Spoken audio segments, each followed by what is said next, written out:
violent, explicit rap videos, also called drill videos, still being uploaded to a TikTok channel of the man who murdered the teenager Jimmy Mizzen, despite the killer being sent back behind bars after breaching his licence conditions. Jimmy's parents say his videos are inciting violence. They want social media sites to shut down his accounts. Well, Margaret and Barry Mizzen join us now. Hello, thank you both for coming in. I don't know how you stand this, to be honest with you.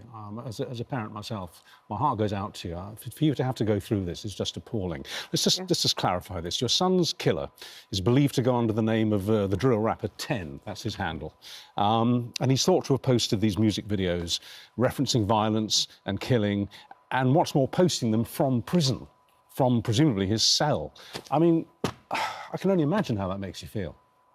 Well, yeah, it is upsetting.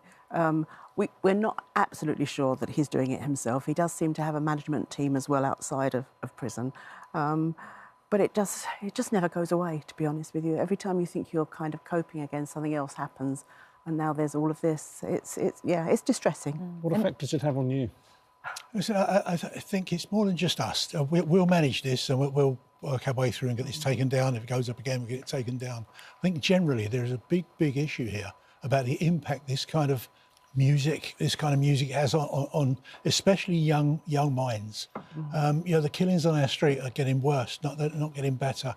Is it connected? I don't know if there's any research to be done, but the amount of people now that are being affected by people putting this sort of stuff onto social media platforms, potentially to millions and millions of people, has to stop. There has to be more regulation, whatever that may look like. Because of the nature of the lyrics, the sort of normalisation of violence, is that what you mean? Absolutely. I think the lines you picked out there, the song, there were other lines there talk about blood on the floor where he lay. Our son laid on the floor in a pool of his own blood. You know, so this was aimed at us, we firmly believe, but we will manage that. But say generally, what this is going on, it has to change. So it's two issues, isn't it? It's you quite rightly say the normalisation of violence, but in these particular lyrics, it's the glorification of violence. It's the celebration of violent death of the kind that was visited upon your poor son. It's that, but it's also the fact that these rappers, these drill artists, they have access to mobile phones in prison, so they're actually able to transmit stuff from prison, from their cell.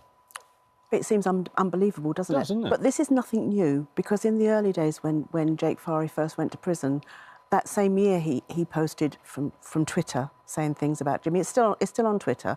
At the time it was Jack Straw, I think, was the Justice Minister. It was all going to be taken down, but it's still there. So this is nothing new, but I think it's something we really do need to look into. And phones are illegal in prison, so they're not supposed to have them, but, you know, we do know that they're widespread. So you think, you know, there should be action taken on that? There should be action taken by the social media sites to actually make sure that people aren't allowed to post when they're in prison?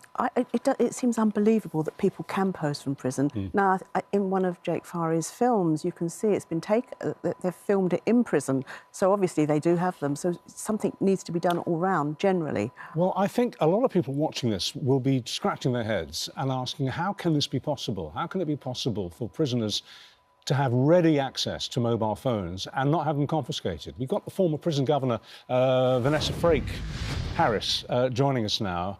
Good morning, Vanessa. Thanks for being here. Can you answer that question? Because, I mean, most people are baffled by this.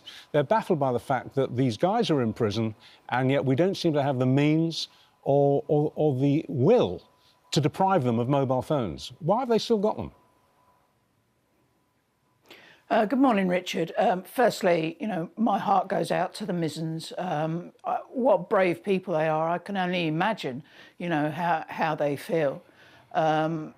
Mobile phones have been a constant source of embarrassment. They've been a constant source of violence. They've been a constant source of self-harm, of bullying in prisons since they were invented. You know, part of the problem is something like an old 3310 Nokia will go for £500–600 in a jail. There's big business. They run drugs through them. And don't forget that, you know, our prisons are overcrowded. There's staff shortages. We have a lot of old Victoriana prisons that cannot cope with technology today. You know, I've done a couple of programmes recently on drones in prisons, and you know, one prisoner referred to his packages that he had delivered as more flights than Heathrow Airport. And I think that, you know, the prison service and the government needs to invest. They need to invest in technology to fight this. But typically, but of course, that costs money. But Vanessa, and, I'm sorry. Sorry. On a day-to-day practical level, where are these phones being hidden? I mean, are they hidden in toilet cisterns? Are they behind loose bricks? I mean, how are they able to manage to hide them? A lot of phones, believe it or not, Richard, are hidden internally. You know, there's all sorts of hiding places.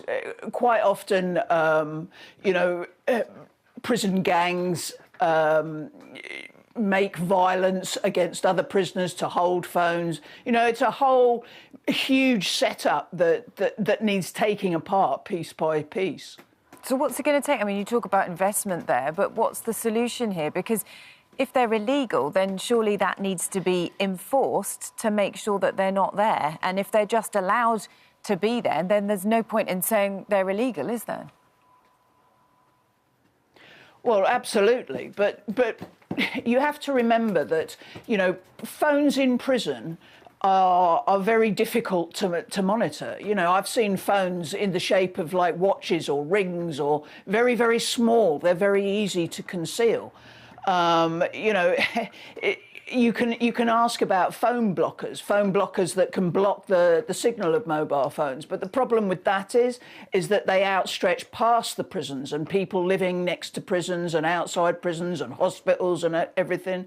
You know, and all this technology takes money, and it takes a lot of time to install in all our jails. So, you know, our old Victorian jails are just not equipped. And don't forget, you know, our prisons have had zero investment over the last 15, 20 years. And because of that, we are where we are today. So, Vanessa, and whatever happens outside, prisons reflect society inside. Okay. So, Vanessa, I just want to be clear. You're saying it is actually beyond the means of a prison governor this morning to call his staff in and say, right, we're going to spend the next month getting rid of mobile phones in my prison. We're going to start with internal examinations, cell by cell, and we're going to confiscate anything which looks vaguely suspicious, examine it, and if it is a mobile phone, we're hanging on to it. You're saying it's beyond their wit and their ability to do that? What I'm saying, Richard, is that, you know, prison staff can't do internal examinations on prisoners, first off. But what I'm saying is that no matter how many times you try and find a mobile phone, you can find one, but next day there'll be a delivery of 4 or 5 from a drone. And that is the problem. As soon as you shut one door, you know, another one will open. As soon as you find one dealer, you know, another one will slide into his shoes. Okay, and this is the issue. And staff don't have the time, they don't have the technology to deal with it. OK, thanks, Vanessa. I know that's obviously the difficulty, the reality of the situation that's facing prison officers dealing with the situation. Margaret, I know for you, you know, this is such an awful thing, and to have this constant reminder must be so difficult. You know, we see the fear of knife crime on our streets, and I know that it's something that you work really hard to talk to young people about, don't you? To go into schools to try and change perceptions. Tell us about what you're doing. Yeah, we do go into schools and we share a message of forgiveness, peace and hope, and we encourage young people to be the change makers. We want them to use their voices to stand up and bring the changes to our streets. But when they're hearing this kind of music, for some young people, they're very vulnerable, and to them, it's worth hearing. So people like Jake Fari, they become celebrities. And that is my worry, that even Jake Fari now is becoming a celebrity. Yep. That's what we've got to stop. We need to get the radio stations to stop playing their music and things, so our young people can't hear it. And obviously, it's not Vanessa's responsibility for what's the conditions of Britain's prisons and what's going on there, but you must feel a sense of total despair when you hear it's a policy of defeat, isn't it? It beggars belief. You've got to ask yourself. He was given a minimum of 14 years. He served 15 years. He's back in prison now. What did 15 years in our prison system do? I think it needs top to bottom root branch changed. Let's see what's going on. What do we want our prisons to do, and go about doing it. Thank you for coming in to talk to us this morning. I'm so sorry. Oh, thank you for asking us. Thank you. Thank you. I just wish we could have ended on a slightly more positive note, but as I say, it's a policy of despair, isn't it? We just never give up. That's the most Hopefully important thing. by raising the message, change will happen. Thank you. Thank you. OK.